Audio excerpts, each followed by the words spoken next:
I helped my grandfather build his company from the ground up, only to find out he left it solely to the men in the family. Now, I just hope he's watching from the afterlife as it all falls apart. My grandfather passed away a few months ago. He had his own business that was quite successful. I was raised by my grandparents after my dad, their youngest son, died young. When I turned 16, my grandfather brought me to work with him, and he integrated me into the business. I adored that man. He trained me in all aspects of his business, and once I turned 18, he hired me on full time, and I became his shadow. My uncles and some of my cousins worked for the business also, but none of them took it very seriously. They treated it very much like the spoiled owner's sons and grandsons. They were never well known or well liked in the company. I was known. I had a great relationship with the people who worked for my grandfather. I had also done every job there at some point. I cleaned, I ran errands for others, I managed, I hired people. I was the person he asked to step up during his illness. I basically ran the business for almost 2 years. Then his will showed another side of my grandfather, one that left me very hurt. My uncles and all of my male cousins, even the ones who have nothing to do with the business and would likely never work there, were all given a percent of the business. I was given nothing related to the business, all because I was a granddaughter, which was even stated in the will. I broke down when we were told the contents of the will. My uncles and cousins were very dismissive and told me I shouldn't be so upset because I was just a girl after all,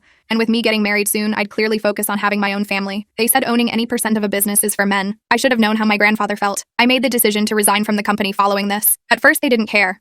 Some of my uncles even looked relieved to be getting rid of me, but now that all the men are trying to run it, they realize they know nothing and nobody who works for them likes them. Apparently, the employees ask them about me. I actually had some of the people I worked closely with reach out to me and say they missed me, wanted to keep in touch. The business is suffering because my uncles and cousins hers company until I retire, but that's not going to happen. I told my uncles and cousins no, and they asked me to at least consult with them so they can get some help during this rocky period of business. And again, I said no. They told me they needed my help, and I should want to help keep the family business running. I told them I had given so much to it already, but they, along with grandfather in his death, made it so very clear I am not valuable to the company because I'm a woman, and I won't save their asses just because they ask me to after showing how little they appreciated me. They accused me of being foolish and childish. They accused me of being foolish as if it was my responsibility to save them from their own incompetence. Childish? They called me childish for not wanting to crawl back to the very people who had belittled and dismissed me. The nerve. I had given that company everything, and they couldn't even see it. But I wasn't going to sacrifice my self-respect just because they were in over their heads. So, no. I wasn't going to run back and save the family business. I wasn't going to consult or give them some cheat sheet on how to run the company I had basically held together for the last few years. If they wanted to play the big boys game, they could do it without me. Let them figure it out. Let them fail if that's what it comes to. I'm done being the silent workhorse while they reap all the rewards. I'm done giving to people who never gave a damn about me. Now it's time for me to figure out what I want. I gave them my years. They can keep their crumbling company. I'm moving on.